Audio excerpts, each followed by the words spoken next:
Hello students, welcome to magnet brains. मैं हूं प्रियंका दुदानी और teacher for class 11th and 12th business studies. Students, हमने controlling chapter पूरा finish कर लिया है। आज हम स्टार्ट करने वाले हैं chapter number 8 controlling class 12th business studies के एनसीईआरटी के क्वेश्चंस, जिसमें हम फर्स्टली स्टार्ट करेंगे very short answer type questions. So आप सभी का वेलकम है मैग्नेट ब्रेन्स के इस अमेजिंग प्लेटफॉर्म पर। मैग्नेट ब्रेन्स आपको प्रोवाइड करता है हाई क्वालिटी एजुकेशन, वो भी 100% free from kindergarten to class 12th for CBSE board English medium. वो भी इस चैनल पर आपको कंप्लीट इंग्लिश मीडियम के सारे वीडियोस मिल जाएंगे सीबीएसई बोर्ड के लिए, आप चाहे किसी भी क्लास से हो। अपार्ट फ्रॉम दैट हमारा एक और चैनल है जिसका नाम है magnet brains Hindi medium channel, जहां पे हम क्लास 6 टू 12th की एजुकेशन आपको प्रोवाइड करते हैं for Delhi board, UP board, Bihar board, MP board and Rajasthan board. इसके अलावा स्टूडेंट्स, जितनी भी एजुकेशन आपको यहाँ पे प्रोवाइड हो रही है that is 100% free in high quality. E notes and e books भी मिल जाएंगे जिसकी लिंक डिस्क्रिप्शन बॉक्स में है।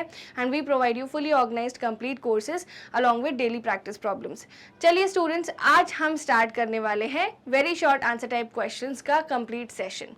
चलिए, कंट्रोलिंग चैप्टर में सभी कुछ मैनेजमेंट बाय एक्सेप्शन के मेजर क्वेश्चंस होंगे, या फिर कंट्रोल वाला जो क्रिटिकल पॉइंट कंट्रोल है वो मेजर क्वेश्चंस हैं, एज वेल एज आपका कंट्रोलिंग का डेविएशंस वाला मेजर क्वेश्चन है। चलिए देखते हैं वेरी शॉर्ट आंसर टाइप में कौन कौन से इंपॉर्टेंट क्वेश्चंस आपसे एनसीईआरटी में पूछे गए हैं। फर्स्ट है state the meaning of controlling. So controlling का मतलब क्या होता है? प्लान्ड परफॉर्मेंस और एक्चुअल परफॉर्मेंस को कंपेयर करो एंड डेविएशंस को एनालाइज करो। एनालाइज करने के बाद करेक्टिव मेजर्स लो ताकि फ्यूचर प्लानिंग सॉर्ट हो जाए। Okay, so controlling is referred to as process of evaluation of the work that is done.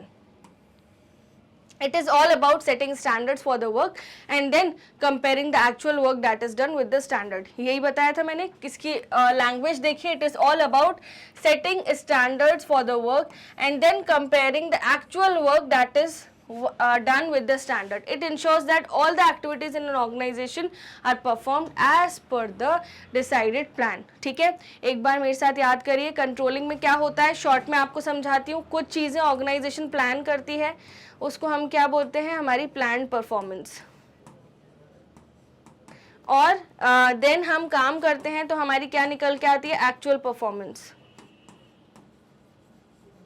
मान लीजिए प्लान परफॉर्मेंस थी 1000 बॉक्सेस बनाना, जिसमें एक बॉक्स में 100 पैकेट्स थे बिस्किट्स के, और एक्चुअली में बने 800 कार्टन बॉक्सेस। यस और नो? सो ये जो 200 कार्टन बॉक्सेस का डेविएशन आया है, 200 का क्या आया है? डेविएशन। ये डेविएशन क्यों आया है ये एनालाइज करना, और उसके बाद ये आगे ऐसा ना हो करेक्टिव मेजर्स लेना, इसी को ही कंट्रोलिंग बोलते हैं। यस, तो इसी को, ये वाली लाइन को पढ़िए। It is all about setting standards for the work and then comparing the actual work that is done with the standard. समझ आया कंट्रोलिंग की डेफिनेशन?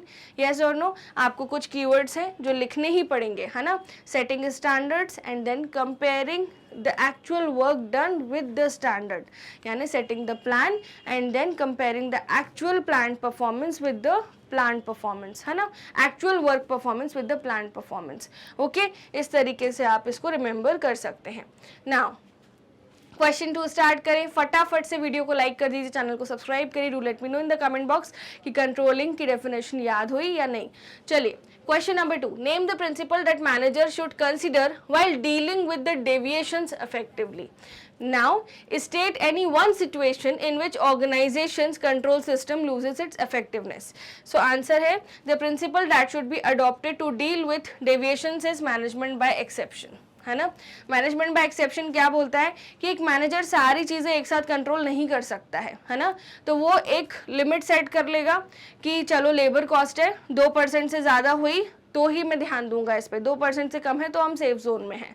ठीक है, तो मैनेजमेंट बाय एक्सेप्शन क्या बोलता है? लिमिट सेट कर लो, और जब वो लिमिट के बियॉन्ड चीज़ें चली जाएं तो वो डेविएशन को फिर पकड़ो एंड देन उसके करेक्टिव मेजर्स लो। सो जो प्रिंसिपल है that should be adopted to deal with deviation is management by exception.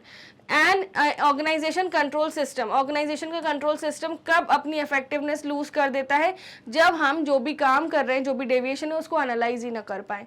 Analyse कब नहीं कर पाते? जब डेविएशन क्वांटिटेटिव टर्म्स में नहीं होता। चलिए देख लेते हैं। An organization control system loses its effectiveness when the standards are not able to be identified to be defined in quantitative terms.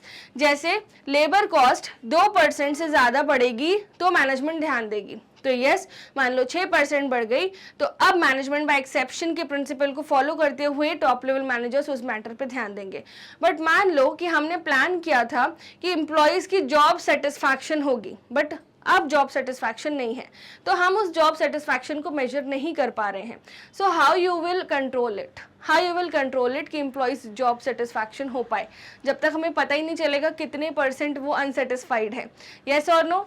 So system जब लूज हो जाती है उसकी इफेक्टिवनेस कंट्रोल सिस्टम की, जब हम चीज़ों को क्वांटिटेटिव टर्म्स में डिफाइन न कर पाएं। जैसे जॉब सेटिस्फैक्शन हर एम्प्लॉय के लिए डिफरेंट होगा, हम हर एम्प्लॉय की क्वांटिटेटिव टर्म्स में जॉब सेटिस्फैक्शन का ग्राफ नहीं बना सकते, it is quite impossible, organization में हज़ारों एम्प्लॉयज़ होते हैं। येस और नो? सो प्रिंसिपल जो अडॉप्ट करना चाहिए, that is management by exception. And second, control system कब अपनी इफेक्टिवनेस लूज करता है? जब हम चीज़ों को न्यूमेरिकल टर्म्स में एक्सप्रेस नहीं कर पाएंगे। ओके, जैसे जॉब सेटिस्फैक्शन, एम्प्लॉय मॉरल, है ना, एम्प्लॉय टर्नओवर, ये सब चीजें। Okay, the reasons for employee turnover, sorry ना। क्वेश्चन नंबर 3 स्टार्ट करेंगे students. State any one situation in which organizations control system loses its effectiveness. तो वो वन सिचुएशन है जब हम क्वांटिटेटिव टर्म्स में चीजों को एनालाइज नहीं कर पा रहे हैं। ठीक है, तो a control system is bound to lose its effectiveness whenever the standards cannot be defined in quantitative terms, thereby making it difficult to measure deviation. तो जब हमारा जो स्टैंडर्ड है, मान लो कि हमने स्टैंडर्ड सेट किया हमारे प्लान में कि 2023-24 में मेजर फोकस रहेगा हमारा एम्प्लॉय सेटिस्फैक्शन।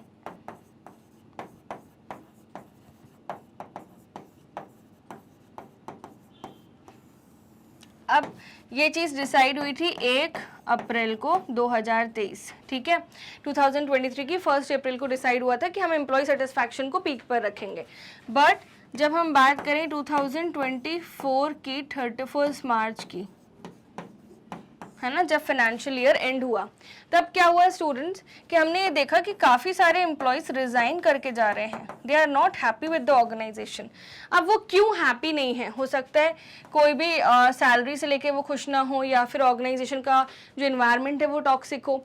ये सारी चीज़ें जो हैं वो हम क्वांटिटी में मेजर नहीं कर पा रहे हैं, जिस वजह से हमारा जो कंट्रोल सिस्टम है ये इफेक्टिव नहीं है ना। तो वापस आते हैं आंसर की तरफ। A control system is bound to lose its effectiveness whenever the standards cannot be measured in quantitative terms, thereby making it difficult to measure the deviations happening between actual and the standard performance. Okay, for example, job satisfaction cannot be described in quantitative terms. It is different for different employees. Job satisfaction her employee के लिए different होता है। Okay students, I hope आपको ये बात अच्छे से समझ में आई। Now let's proceed to question number 4. Give any 2 standards that can be used by a company to evaluate the performance of its finance and accounting department. अब कंपनी को finance and accounting department की performance को major करना है, तो कौन सी ऐसी 2 चीज़ें हैं जो उनको देखनी चाहिए? अब पता है आपसे क्या पूछ रहे हैं यहाँ पे? KRA, यानी कि उस पर्टिकुलर कंपनी का KRA क्या होना चाहिए, इस डिपार्टमेंट के KRAs क्या होने चाहिए, यानी की रिजल्ट एरियाज जो कंपनी देखना चाहती है अगर कुछ भी इवैल्यूएशन करना है तो। Standards that can be used by company for evaluating the performance of finance and accounting department are liquidity and flow of capital. अब liquidity क्या होता है? easy convertibility into cash and flow of capital, यानी money का जो flow है organisation में for production and for further expansion projects, है ना। तो ये जो फ्लो ऑफ कैपिटल है वो कैसा है? ठीक है, सो इन दोनों चीज़ों को एनालाइज कर लो, आपको अंदर के सारे डेविएशंस मिल जाएंगे। Okay, so this 2 can be considered. Now which term is use to indicate difference between standard performance and actual performance? तो मैंने आपको हमेशा से बताया है कि कंट्रोलिंग क्या होता है। Controlling is not the term, अभी मैं सिर्फ कंट्रोलिंग का डेफिनेशन रिवाइज करवा रही हूँ कि कंट्रोलिंग क्या होता है कि एक मैनेजर ने, टॉप लेवल मैनेजर ने कुछ स्टैंडर्ड सेट किए, लाइक 1000 बॉक्सेस बनाने हैं। एक्चुअली में एक्चुअल परफॉर्मेंस में 800 बॉक्सेस बने, 200 बॉक्सेस नहीं बने। अब ये क्यों नहीं बने? तो ये इसके लिए हम इस डेविएशन को क्या करेंगे, एनालाइज करेंगे। क्या वर्ड यूज किया मैंने, डेविएशन। क्या वर्ड यूज किया स्टूडेंट्स, डेविएशन। सो कौन सा टर्म है जो डिफरेंस को एनालाइज करता है, डेविएशन। ठीक है, चलिए देखते हैं। So the deviation is the term that is used to indicate the difference between standard and the actual performance. Clear. चलिए students, further let's proceed to the ending. So students, ये हो गए हमारे very short answer type questions, finish. So आप सभी हैं magnet brains के amazing platform पर, जहाँ पे हम नेक्स्ट लेक्चर में करेंगे शॉर्ट आंसर टाइप क्वेश्चंस। ये था very short answer type questions का वीडियो। मैग्नेट ब्रेन्स आपको प्रोवाइड करता है हाई क्वालिटी एजुकेशन, वो भी 100% free, e notes and e books भी, जिसकी लिंक आपको डिस्क्रिप्शन बॉक्स में मिल जाएगी। We also provide you fully organize complete courses as you can see here. And इसके अलावा हम आपको जो एजुकेशन प्रोवाइड करते हैं इस चैनल पर, that is from KG to class 12th for CBSE board. And हमारा एक और चैनल है जो हिंदी मीडियम स्टूडेंट्स के लिए, जहाँ पे हम Delhi board, UP board, Bihar board, MP board, Rajasthan board की क्लासेस आपको पढ़ाते हैं from class 6 to class 12th। Spoken English, Vedic maths के कोर्सेज भी हैं। Crash course around December start होगा, जो आपको जल्द ही मिलेगा। अपार्ट फ्रॉम दैट हमारे अदर सोशल मीडिया हैंडल्स हैं, Facebook, Instagram, Twitter and WhatsApp. Must follow Magnet Brains on these platforms. Please subscribe to the channel, like this video, share to your friends. Thank you so much. मिलते हैं next video में।